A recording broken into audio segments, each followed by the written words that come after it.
नमस्कार साथियों, तैयारीपुर के डिजिटल प्लेटफॉर्म पर आप सभी का हार्दिक स्वागत है। मैं हूं चक्रधर पांडे और आप मेरे साथ पढ़ रहे हैं भारत की राज्य व्यवस्था। और भारत की राज्य व्यवस्था में हम लोग का आज का जो टॉपिक है वो हम लोग अब आर्टिकल स्टार्ट करेंगे आज से। संघ एवं इसका राज्य क्षेत्र हम लोग यहाँ से स्टार्ट करने वाले हैं, संघ एवं इसके राज्य क्षेत्र से। क्योंकि आर्टिकल 1 की अगर हम बात करें तो आर्टिकल 1 से लेकर के 4 तक संघ और इसका राज्य क्षेत्र है। उसके बाद 5 से लेकर के 11 तक हम लोग नागरिकता की बात करते हैं, नागरिकता का प्रावधान दिया हुआ है। और उसके बाद में हम देखते हैं कि 12 से लेकर के 35 तक हम मूल अधिकार की बात करते हैं। और ये इनको जो है कि भागों में बांटा गया है, जैसे एक भाग 1 संघ एवं राज्य क्षेत्र, भाग 2 नागरिकता, भाग 3 मूल अधिकार, भाग 4 डीपीएसपी। इस प्रकार से हम लोग इसको भागों में बांट करके अध्ययन करते हैं। तो चलिए शुरू करते हैं। आज भाग प्रथम जो हमारा जो संविधान है उसके भाग 1 से हम लोग स्टार्ट करते हैं, संघ एवं इसके राज्य क्षेत्र से। तो आज का हमारा जो टॉपिक है साथियों वह है संघ एवं इसका राज्य क्षेत्र। इसका राज्य क्षेत्र की हम लोग बात आज करेंगे, ठीक है। अब अगर संघ और इसके राज्य क्षेत्र की हम लोग बात करें तो ये जो है यह भाग 1 में आता है। किस में आता है? भाग संविधान के, जो हमने भाग 22 की बात करी थी ना, 22 भाग हैं इसमें, है ना। मूल संविधान में कितने भाग थे? 22, और अब कितने हो गए हैं? लगभग 25 की बात करते हैं, है ना। तो इसमें हम लोग भाग 1 शुरुआत कर रहे हैं, भाग 1 से हम लोग चलने वाले हैं, ठीक है। तो संघ एवं इसके राज्य क्षेत्र में हम लोग आज पढ़ेंगे। और ये जो संघ एवं राज्य क्षेत्र है इसमें इसके अंतर्गत कितने आर्टिकल्स हम पढ़ने वाले हैं? इसके अंतर्गत हम लोग पढ़ने वाले हैं बच्चों, इसके अंतर्गत आता है, ध्यान से सुनना और ध्यान से समझना इस चीज को, है ना। इसके अंतर्गत आता है बच्चों आर्टिकल 1 यानी अनुच्छेद 1 की हम लोग बात करते हैं। अनुच्छेद 1 की बात करें या आर्टिकल 1 की बात करें, उसके बाद हम लोग अनुच्छेद 2 की भी हम लोग इसमें बात करते हैं, अनुच्छेद 2 की बात करते हैं। उसके बाद हम लोग इसमें अनुच्छेद 3 की बात करते हैं बच्चों, है ना। किसकी बात करते हैं? अनुच्छेद 3 की बात करते हैं, समझते जाना।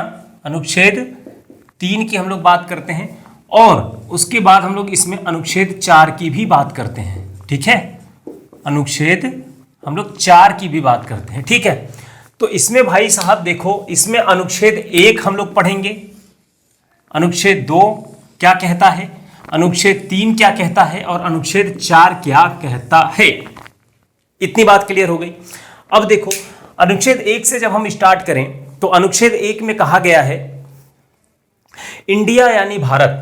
क्या कहा गया बच्चों? इंडिया यानी भारत, इंडिया यानी भारत राज्यों का संघ होगा। क्या कहा गया है? इंडिया यानी भारत। इसके अंतर्गत कहा गया है, अगर हम बात करें इसके अंतर्गत क्या कहा गया है? इंडिया यानी भारत,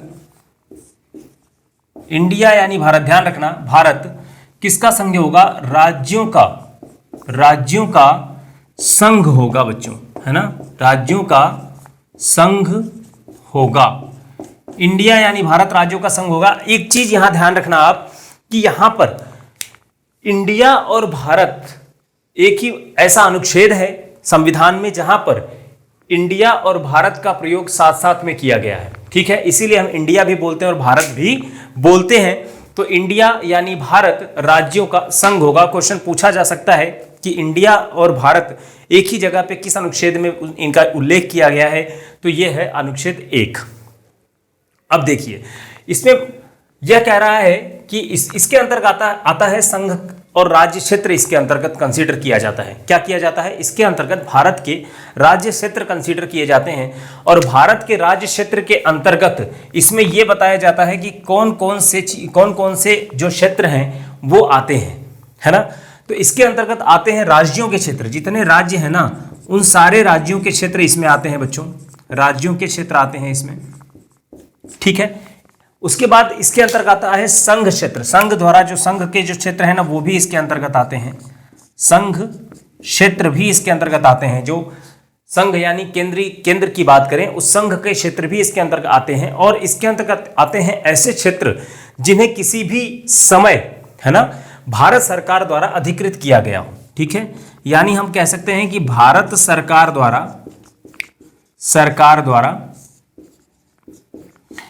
अधिकृत क्षेत्र भी इसके अंतर्गत आते हैं।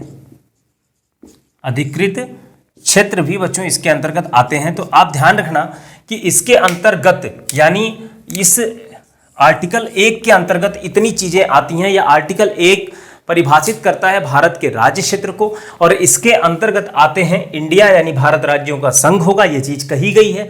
उसमें राज्यों के क्षेत्र आते हैं, संघ क्षेत्र आते हैं, और भारत सरकार द्वारा अधिकृत कोई भी क्षेत्र इसके अंतर्गत आते हैं, है ना। उसके बाद हम जब बात करते हैं अनुच्छेद 2 की, ठीक है, एक यहाँ पे कंप्लीट होता है। अब हम बात करते हैं अनुच्छेद 2 की। अनुच्छेद 2 क्या कहता है कि यह जो राज्य क्षेत्र हैं, इन राज्य क्षेत्र जो हैं इनको स्थापित भी तो किया जाएगा, नए राज्यों का प्रवेश किया जाएगा या स्थापना की जाएगी। ठीक है, इन राज्य क्षेत्रों के अंतर्गत अब देखिए, ध्यान दीजिएगा इस बात को कि ये जो संघ क्षेत्र हैं, भारत सरकार द्वारा अधिकृत क्षेत्र, यहाँ पे क्या लिखा हुआ है, भारत सरकार द्वारा जो अधिकृत क्षेत्र हैं वो इस राज्य क्षेत्र के अंतर्गत आते हैं।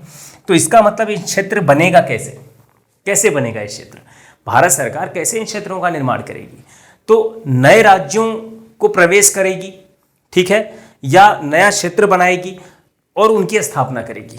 तो आर्टिकल 2 यही कहता है, क्या कहता है, नए राज्यों का प्रवेश या स्थापना की बात करता है। ठीक है, अब देखो, अभी आपको मैं एक चीज बताऊंगा, नए राज्यों का प्रवेश और स्थापना की बात करता है, या आर्टिकल 2 क्या कहता है, यहां पर मैं इस तरह से कर देता हूं डिवाइड।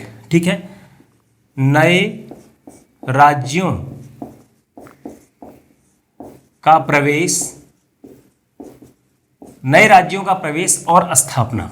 ठीक है, इसमें क्या कहा गया है, नए राज्यों का प्रवेश और स्थापना की बात की गई है। ठीक है, साथ ही साथ हम आर्टिकल 3 पढ़ेंगे, जैसे कि 2 और 3 हम लोग साथ में समझ सकें। 3 क्या कहता है, 3 कहता है नए राज्यों का, 3 क्या कहता है, 3 कहता है नए राज्यों का निर्माण और वर्तमान राज्यों के सीमाओं में परिवर्तन, उनके नाम में परिवर्तन। ठीक है, क्या, नए राज्यों का प्रवेश, पहली बात, नए राज्यों का निर्माण की बात करते हैं हम लोग, नए राज्यों का निर्माण, नए राज्यों का निर्माण, नए राज्यों का निर्माण की बात करें। ठीक है, उसके बाद में जो वर्तमान राज्य हैं, ठीक है, एक तो बात हो गई क्या, नए राज्यों का निर्माण, दूसरा है वर्तमान राज्य के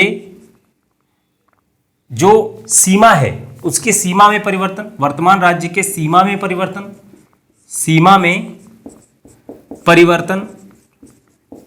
ठीक है। उसके बाद उसके नाम में परिवर्तन, नाम में भी परिवर्तन, ठीक है, यानी उसके सीमा में भी परिवर्तन, उसके नाम में भी परिवर्तन। ठीक है, तो इसका मतलब क्या है, नए राज्यों का निर्माण, वर्तमान राज्य के सीमा में परिवर्तन और उसके नाम में परिवर्तन। अगर हम बात करें सीमा में परिवर्तन की, तो इसके अंतर्गत केंद्र क्या कर सकती है, केंद्र नए राज्यों के, यानी जो अपने राज्य है ना, उनके क्षेत्र को क्या कर सकती है, घटा सकती है, उनके क्षेत्र को बढ़ा सकती है। ठीक है, उनकी सीमाओं में परिवर्तन कर सकती है और उनके नाम में परिवर्तन कर सकती है। ठीक है, यह अनुच्छेद 3 कहा गया है, 3 में कहा गया है। अब आप कहेंगे सर एक बात बताओ, आपने यहां भी नए राज्यों के प्रवेश की बात की और आपने यहां भी नए राज्यों के निर्माण की बात की, इन दोनों एक ही चीज तो है, क्या अंतर है इनमें, भाई अंतर है, एक नहीं है। यहां पर तो ये बात हो रही है कि कोई नया राज्य, यानी अगर भारत के बाहर का कोई राज्य, यानी अगर पाकिस्तान चाहे कि अगर स्वेच्छा से चाहे कि वो भारत में मिलना चाहता है, तो उसको अनुच्छेद 2 के अंतर्गत भारत सरकार मिला सकती है ना। अगर बांग्लादेश चाहे कि हम भारत में मिलना चाहते हैं, तो उसको अनुच्छेद 2 के अंतर्गत भारत सरकार मिला सकती है। यह अनुच्छेद 2 जो है वो बाहर के राज्यों के लिए है, मतलब देशों के लिए है, एक तरह से उनको भी राज्यों से यहाँ डिनोट किया गया है कि नए राज्यों का प्रवेश और स्थापना करेगी, एक तरह से उनको प्रवेश करा करके, है ना। और यहाँ पर जो काम कहा गया है, यहाँ पर कहा गया है हमारे जो राज्य हैं ऑलरेडी, ठीक है, उनके सीमा में परिवर्तन, नाम में परिवर्तन करके नए राज्यों का निर्माण करेगी। जैसे कि मैं अगर बात करूं कि सन 2000 में, है ना, 1 नवंबर सन 2000 को 3 राज्यों को काट करके नए नए और राज्यों का गठन कर दिया गया था। जैसे कि उत्तर प्रदेश से काट करके, यानी उत्तर प्रदेश से अपन ने क्या किया था, उत्तराखंड को अलग कर दिया था, है ना। उसके बाद में हमने बिहार से छत्तीसगढ़, मध्य प्रदेश से छत्तीसगढ़ बना दिया था और बिहार से झारखंड बना दिया था। तो ये चीजें जो हुई थी ना, यह क्या हुआ था, इस उत्तर प्रदेश राज्य के सीमा में परिवर्तन हो गया कि नहीं हो गया, नाम में परिवर्तन हो गया कि नहीं हो गया। भाई सीमा में परिवर्तन हो गया ना, उत्तर प्रदेश से काट के उत्तराखंड बना दिया, तो एक तो उसके नाम में परिवर्तन हो गया, दोनों का नाम अलग अलग हो गया, ये उत्तर प्रदेश है और दूसरा वाला जो हो गया वो उत्तराखंड हो गया। उसके सीमा में परिवर्तन हो गया, उसके नाम में परिवर्तन हो गया, उसके क्षेत्र में भी परिवर्तन हो गया। तो यह जो आर्टिकल 3 है वो किसके तहत किया गया, आर्टिकल 3 के तहत किया गया। आंध्र प्रदेश को काट करके तेलंगाना बनाया गया, है ना, किसके तहत किया गया, आर्टिकल 3 के तहत किया गया। समझ में आ गई बात। अब देखिए, तो जो वर्तमान राज्य है उनके सीमाओं में, नाम में परिवर्तन हो रहा है। यह केंद्र को यह अधिकार दिया जाता है अनुच्छेद 3 के अंतर्गत कि वो क्या कर सकती है, जो राज्य स्टंट करते हैं उन्हीं राज्यों को करके क्या कर सकती है, उनमें निर्माण कर सकती है, नाम में परिवर्तन कर सकती है, उनसे दूसरा राज्य बना सकती है। लेकिन उसके लिए एक शर्त है। क्या शर्त है सर? उसके लिए अगर हम बात करें कि शर्त है, शर्त क्या है कि उस राज्य के विधानमंडल से क्या लिया जाएगा, परमिशन। ठीक है, क्या, कौन लेगा, राष्ट्रपति। समझ में आई बात भाई। इसको करने के लिए क्या है, राष्ट्रपति द्वारा, है ना, इसको करने के लिए जो राष्ट्रपति है ना, राष्ट्रपति द्वारा संबंधित राज्य के विधानमंडल से, है ना, संबंधित राज्य के विधानमंडल से क्या लेनी होगी, अनुमति, है ना। संबंधित राज्य के विधानमंडल से अनुमति लेनी होगी। ठीक है, अनुमति की बात करें या सलाह की बात करें, सलाह भी लेनी होगी। ठीक है, कि क्या आप चाहते हैं कि आपके जो आपका राज्य क्षेत्र है ना, उसको काट करके हम दूसरा राज्य बना दें, या आपके राज्य का नाम परिवर्तन कर दें, आपकी सीमाओं में परिवर्तन कर दें, क्या ये आप चाहते हैं? तो विधानमंडल का जवाब जाएगा इस पे राष्ट्रपति को। ठीक है, एक निश्चित सीमा होती है, उसके अंतर्गत इनको क्या करना होता है, जवाब देना होता है। लेकिन अगर मान लीजिए आप कहेंगे सर बताइए कि हम राजस्थान वाले हैं, हमसे केंद्र ने पूछा कि एक काम करो, हम आपके राज्य को काट करके पूर्वी राजस्थान और पश्चिमी राजस्थान अलग अलग करने वाले हैं, क्या ये ऐसा कर दें? राष्ट्रपति के द्वारा मान लीजिए आप विधानमंडल से पूछा गया, अनुमति ली गई या सलाह किया गया कि क्या हम ऐसा कर दें। आपने कहा नहीं, हम नहीं करने देंगे। तो क्या ये वैल्यूएबल होगा? नहीं, ऐसा नहीं होगा। राष्ट्रपति, दूसरी शर्त ये भी है, शर्त तो ये भी है, लेकिन एक शर्त ये भी है कि जो राष्ट्रपति है ना भैया, ये राष्ट्रपति आपकी सलाह मानने के लिए, ये जो सलाह है ना, इसको मानने के लिए बाध्य नहीं है। ठीक है, बाध्य नहीं है। इसका मतलब कि आप मना करें या हाँ करें या ना करें, कोई फर्क नहीं पड़ता। यह एक प्रक्रिया है जिसको करना पड़ता है। समझ में आई बात? यह एक प्रक्रिया है जिसके द्वारा चलना पड़ता है, संविधान में लिखित है ये, तो इसलिए ऐसा करना पड़ता है। बल्कि ये जो राष्ट्रपति है, ये आपके सलाह को, यानी उस संबंधित राज्य के विधानमंडल की सलाह को मानने के लिए बाध्य नहीं है। वो हाँ करे या ना करें, इनको जो करना है वो तो करेंगे। ठीक है, तो अनुच्छेद 3 ये चीज कहता है। ठीक है, तो आपको उम्मीद है कि 2 और 3 में जो कि फर्क समझ में आ गया होगा।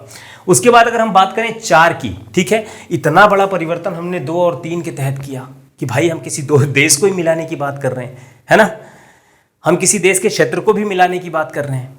समझ में आई बात? हम अपने देश में जो राज्य हैं उनकी भी सीमाओं में परिवर्तन की बात कर रहे हैं। तो क्या ये अनुच्छेद 4 क्या कहता है पता है? ये अनुच्छेद 4 कहता है कि भाई ये जो 2 और 3 का जो संशोधन है, यानी यह कहता है कि आर्टिकल 2 और आर्टिकल 3 के तहत, है ना, के तहत जो संशोधन होता है ना, जो संशोधन होगा, है ना, वो क्या 368 के तहत संशोधन नहीं माना जाएगा, संशोधन नहीं माना जाएगा, नहीं माना जाएगा। बात समझ में आई? नहीं सर, बिल्कुल नहीं समझ में आई। आप कह रहे हो कि आर्टिकल 2 और आर्टिकल 3 के तहत जो संशोधन हो रहा है वो आर्टिकल 368 के तहत संशोधन नहीं माना जाएगा। देखो भाई, ऐसा है कि जो 368 है ना, यहाँ पे मैं बता दूं, जो 368 है, आर्टिकल 368 क्या कहता है? यह संविधान संशोधन की बात करता है। ठीक है, यह क्या करता है? संविधान संशोधन की बात करता है और इसके लिए विशेष बहुमत की जरूरत होती है। समझ में आई बात? जब यहाँ आएंगे तब पढ़ाऊंगा मैं। इसके लिए विशेष बहुमत की जरूरत होती है, जबकि 2 और 3 में साधारण बहुमत के द्वारा यह कार्य कर दिया जाता है ना? समझ में आई कि साधारण बहुमत के द्वारा 2 और 3, जो आर्टिकल 2 और 3 के द्वारा जो कार्य किए जा रहे हैं, ये साधारण बहुमत, याद रखना, साधारण बहुमत के द्वारा ये कार्य किए जाते हैं। यानी अगर हम बात करें किसी राज्य के सीमा में परिवर्तन हो गया, नाम में परिवर्तन हो गया, नए राज्य की स्थापना हो गई, वो सारी चीजें आपको लगेगा सर संविधान में बिना संशोधन के, हाँ बिल्कुल साधारण बहुमत से कर देंगे, संविधान संशोधन की जरूरत ही नहीं है। तो संविधान संशोधन 2/3 बहुमत से होता है और यह 368 की प्रक्रिया के तहत होता है। इसका मतलब कि इसमें जो संशोधन किया जाएगा ना, इतना बड़ा जो संशोधन किया जा रहा है, यह 368 के तहत संशोधन नहीं माना जाएगा, यह साधारण बहुमत के तहत संशोधन माना जाएगा और यह साधारण बहुमत के द्वारा संशोधन हो जाएगा, ऐसा आर्टिकल 4 कहता है। अनुच्छेद 4 इसी में बता दिया इन्होंने। ठीक है, तो अनुच्छेद 4 ये कहता है कि जो 2 और 3 के तहत संशोधन हम कर रहे हैं वो आर्टिकल 368 के तहत संशोधन नहीं, यानी ये संविधान संशोधन नहीं है।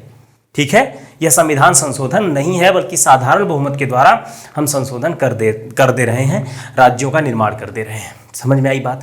इतनी बात आपको उम्मीद करता हूं बच्चों समझ में आ गई होगी। ठीक है, ओके। तो आज हम लोग ने क्या, ये आपका भाग 1 कंप्लीट होता है। 1, 2, 3 और 4 ये कंप्लीट हुआ। आप उम्मीद करता हूं समझ गए होंगे। अब हम लोग नेक्स्ट वीडियो में क्या भाग 2 की बात करेंगे, जो कि नागरिकता का प्रावधान करता है। ठीक है, तो तब तक के लिए पढ़ते रहिए, हंसते रहिए, मुस्कुराते रहिए। तो मिलते हैं नेक्स्ट वीडियो में। जय हिंद दोस्तों।